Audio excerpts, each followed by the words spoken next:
আজকের ভিডিওটা কোন বিষয় নিয়ে সেটা তো অবশ্যই মোটামুটি বুঝে গেছেন থাম্বনেল দেখে।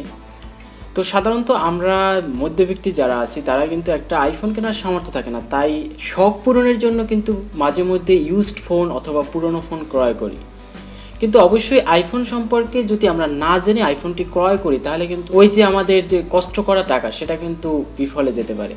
কারণ ইউজড ফোন অথবা পুরনো ফোনে থাকে বিভিন্ন কোয়ালিটির ঝামেলা, যেগুলো আসলে সচরাচর যারা অ্যান্ড্রয়েড ইউজার তারা বুঝতে পারে না। আজকের ভিডিওতে আমি দেখাবো ইউজড অথবা পুরনো আইফোন ক্রয়ের ক্ষেত্রে কোন কোন বিষয়গুলো অবশ্যই দেখে ফোনটি কিনতে হয়। তো আমি সাধারণত 5টা বিষয় তুলে ধরবো, যে 5টা বিষয়ের পর আর কিছু লাগে না, ওই বিষয়গুলোর উপর ভিত্তি করে আপনি ফোনটা ক্রয় করতে পারেন। এবং প্রথমে রয়েছে অফিসিয়াল আনঅফিসিয়াল। অফিসিয়াল আর আনঅফিসিয়াল কি সেটা তো আমরা মোটামুটি বুঝি। তো সেটা চেক করার জন্য আপনি যে ফোনটি ক্রয় করবেন সেই ফোনটির ডায়াল করবেন *#06#। তো এখানে শো করবে আইএমই নাম্বার। তো এই আইএমই নাম্বারটি আপনি টুকে রাখতে পারেন অথবা অন্য একটা মোবাইলে উঠিয়ে রাখতে পারেন। তারপর সরাসরি চলে যাবেন যে কোনো ডিভাইসের ক্রোম ব্রাউজারে। তো ক্রোম ব্রাউজারে গিয়ে সার্চ দেবেন checkar। তো সার্চ দেওয়ার পর সাথে সাথে প্রথম যে লিঙ্কটা আসবে ওই লিঙ্কটার ভিতরে যাবেন। তো যাওয়ার পর এখানে যে খালি ঘরটা আছে এখানে ওই আইএমই নাম্বারটা যদি কপি করা থাকে তাহলে পেস্ট করে দিবেন অথবা এখানে লিখে দিবেন।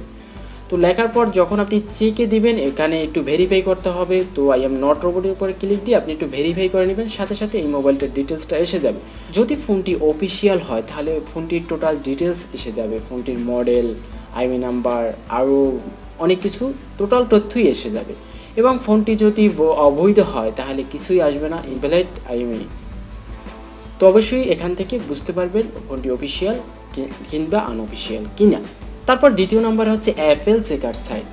তো সাধারণত আইফোনেরই একটি ওয়েবসাইট আছে যার মাধ্যমে দেখা যায় যে ফোনটি আসলে অরিজিনাল কিনা না মাস্টার কপি এরকমের বোঝা যায়। তো সেক্ষেত্রে আপনি যে ফোনটি ক্রয় করবেন আপনার ফোনটির চাইলে আপনি অনলাইনে চেক করে নিতে পারবেন। তো এই চেকটা সাধারণত করা হয় ওই আইফোনের সিরিয়াল নাম্বারের মাধ্যমে। তো সেক্ষেত্রে সরাসরি আপনি যে আইফোনটি কিনতে চাচ্ছেন সেই আইফোনটির সেটিংয়ে চলে যাবেন। যাওয়ার পর জেনারেল সেটিংয়ে যাবেন, তারপর এখানে যে অ্যাবাউট সেকশনটা আছে এখানে ক্লিক দেবেন। একটু নিচে দেখুন লেখা আছে সিরিয়াল নাম্বার। তো এই সিরিয়াল নাম্বারটা এখান থেকে কপি করে নিতে পারেন অথবা কোথাও লিখে রাখতে পারেন।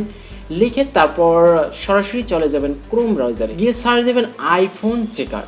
তো সার্চ দেওয়ার পর সাথে সাথে যে লিঙ্কটা এসে যাবে ওই লিঙ্কটার উপরে ক্লিক দেবেন। যাওয়ার পরে এখানে দেখুন লেখা আছে সিরিয়াল নাম্বার। তো সিরিয়াল নাম্বারটা পেস্ট করে দিবেন। তো নিচে আপনাকে যাচাই করার জন্য এখানে একটা কোড লিখতে হবে, দেখুন উপরে যে কোডটা আছে সেটা লিখবেন। তারপর এখানে ক্লিক দেবেন, সরাসরি আপনার ফোনটা অরিজিনাল কি না সেটা কিন্তু দেখা যাবে। তো আমি যে ফোনটার সিরিয়াল নাম্বারটা দিছি এটা আসলে আমি জানি কপি ফোন, তো এই জন্য দেখা যাচ্ছে এটা কপি আসছে। তো এখান থেকে আপনারা চাইলে যাচাই করতে পারবেন ফোনটি আসলে অরিজিনাল কিনা। তারপর হচ্ছে মডেল চেক। তো মডেল চেকের বিষয়টা গুরুত্বপূর্ণ। আপনি যে ফোনটি কিনতে যাচ্ছেন ওই ফোনটি রিপ্লেস কিনা, সার্ভিস করা কিনা, এই রকমের আরও বিভিন্ন কিছু কীভাবে বুঝতে পারবেন সেটা খুবই সিম্পল, মডেলের মাধ্যমে কিন্তু বোঝা যায়। তো সেক্ষেত্রে একইভাবে আপনি সরাসরি সেটিংয়ে চলে যাবেন, গিয়ে জেনারেলে চলে যাবেন। তারপর অ্যাবাউট সেকশনে যখন যাবেন তখন কিন্তু উপরে দেখুন লেখা আছে মডেল নাম্বার। এই যে মডেল নাম্বারটা এটা দেখি আসলে বোঝা সম্ভব। মডেল নাম্বার শুরুটা যদি এম দিয়ে শুরু হয় তাহলে বুঝবেন ওই ফোনটি নিউ ব্র্যান্ড ফোন, মানে ওটা নিউ ফোন, কোনো ঝামেলা নাই, ওই ফোনটি একদম ঠিক আছে। যদি ফোনটি এন দিয়ে শুরু হয় মডেল নাম্বার তাহলে বুঝবেন সেটি রিপ্লেসমেন্ট ফোন। রিপ্লেসমেন্ট ফোনটি কীরকমের, ধরুন ওই ফোনটিতে কোনো সমস্যা হয়েছে এই জন্য অ্যাপেল কাস্টমার কেয়ারে গেছে, ফোনটি চেঞ্জ করে অন্য একটি ফোন দিছে।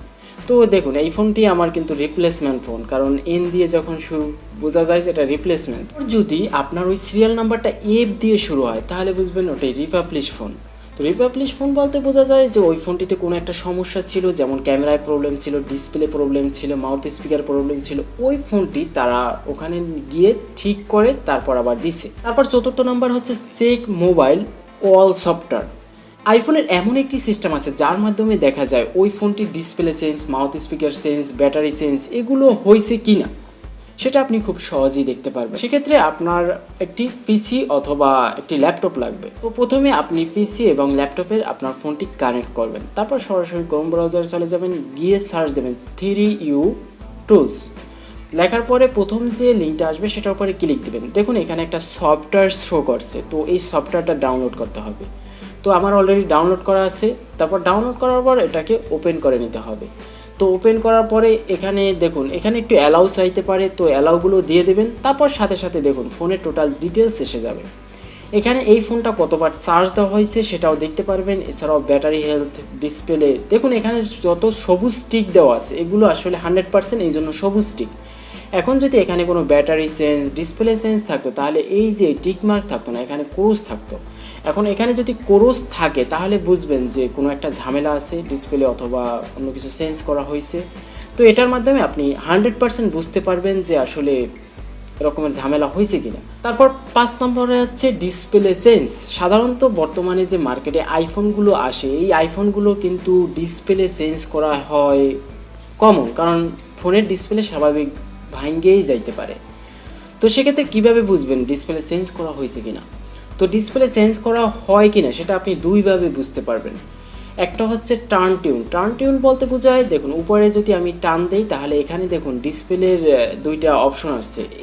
এখানে যদি আমি ট্যাপ করে রাখি, দেখুন পাশে একটা লাইটের মতো থাকে, এটা যদি থাকে তাহলে বুঝবেন যে আসলে ডিসপ্লে চেঞ্জ করা হয় নাই, টার্ন টিউনটি আছে। এছাড়াও আপনি অন্যভাবে চেক করতে পারবেন, সরাসরি আপনি সেটিংয়ে চলে যাবেন, এখানে সিকিউরিটিতে যে গিয়ে আপনার যে ফেজ আইডি, তো এখানে যদি আপনি দেখেন তাহলে যদি আপনার ফোনে কোনো ফেজ আইডি কোনো ডিটেলস নাই আসে তাহলে বুঝবেন যে আপনার এই ফোনটির ডিসপ্লে চেঞ্জ করা হয়েছে। সাধারণত ডিসপ্লে যদি চেঞ্জ করা হয় ফেজ আইডিটা নষ্ট হয়ে যায়, আর যদি ফেজ আইডি থাকে তাহলে বুঝবেন যে এটা ডিসপ্লে চেঞ্জ করা হয় না, ডিসপ্লে অরিজিনাল। তো এই দুইভাবেই সাধারণত ডিসপ্লেটা বোঝা যায় যে চেঞ্জ হয়েছে কিনা। এছাড়াও ব্যাটারির হেলথটা দেখে নিই। আইফোনের ব্যাটারি যদি 80%-এর নিচে চলে যায় তখন সে ফোনটি কিনে আসলে লাভ নাই। সাধারণত আপনি 2 মাস ব্যবহার করার পর আপনার ব্যাটারি চেঞ্জ করা লাগতে পারে। তো সেক্ষেত্রে 80%-এর নিচে কিনবেন না। আর অনেক সময় দেখা যায় যে ব্যাটারি হেলথ থাকে 100%, 95%, আসলে এটা সত্য না। সাধারণত আপনি ভাবেন যে যদি আইফোন এক্স কিনেন, আইফোন এক্সটি বের হয়েছে কত সাল, তখন থেকে যদি কেউ ফোনটি ইউজ করে তাহলে কখনোই সম্ভব না যে ব্যাটারি হেলথ 80%, 90%, 100% থাকা। মানে ওইটা ব্যাটারিটা চেঞ্জ করে দিছে, এই জন্য কিন্তু ব্যাটারি হেলথটা বেশি দেখাচ্ছে। তো সেক্ষেত্রে অবশ্যই এগুলো মাথায় রাখবে। আরেকটা ব্যাপার হচ্ছে সাধারণত ফোনের প্রাইজের ব্যাপারে, সাধারণত ইউএসের ফোনগুলোর দাম বেশি হয়, এছাড়াও অন্য দেশের ফোনগুলোর দাম কম হয়। তো সাধারণত আপনি এখন বলতে পারেন যে কিভাবে আসলে বুঝবেন যে ফোনটি কোন কান্ট্রির, সেটা সিম্পল ব্যাপার। একইভাবে ওই মডেলের সেকশনে যাবেন, গিয়ে দেখুন লাস্টের যে ডিজিটের মাধ্যমে সাধারণত বোঝা যায় ওটি কোন দেশে। তো আমি ডিসক্রিপশনে লিঙ্ক দিয়ে দেবো, ওখানে ক্লিক করে দেখবেন যে আসলে লাস্টের 2 ডিজিট মিলেই আছে আপনার ওই যে ফোনটি কিনতে চাচ্ছেন সেই ফোনটি কোন দেশে। তো এভাবে আপনি ওই কান্ট্রিটা দেখে নেবেন। আর সাধারণত একটা জিনিস মাথায় রাখবেন, ইউএস যে ফোনগুলো সেগুলোর দামটা বেশি হয় এবং ফোনের কোয়ালিটিটাও ভালো হয়, তো একটু দরদাম করে কিনতে পারেন। আর এছাড়াও ফোনের আউটলুকটা ভালোভাবে দেখে নেবেন, যেমন ডিসপ্লেতে কোনো সমস্যা আছে কিনা। ডিসপ্লের সমস্যাটা আপনি বুঝবেন, একটু হোয়াইট কালারের ছবি তুলবেন, তারপর দেখবেন যে ডিসপ্লের কালার ঠিক আছে কিনা। এছাড়াও আপনি ডার্ক মোডটা অফ করে চেক করতে পারেন ডিসপ্লেটা ঠিক আছে কিনা, কারণ একটা আইফোনের ডিসপ্লে অনেক গুরুত্বপূর্ণ, যদি চেঞ্জ করতে চান অনেক টাকার ব্যাপার। তো সেক্ষেত্রে অবশ্যই এই বিষয়গুলো দেখে নেবেন। আবার কোনো স্ক্র্যাচ আছে কিনা এগুলো আপনি হাতে ধরলেই বুঝতে পারবেন। তো বেসিক যেগুলো আছে এগুলো আমি বললাম না, এগুলো আপনারা স্বাভাবিকভাবে বুঝেন, জানেন।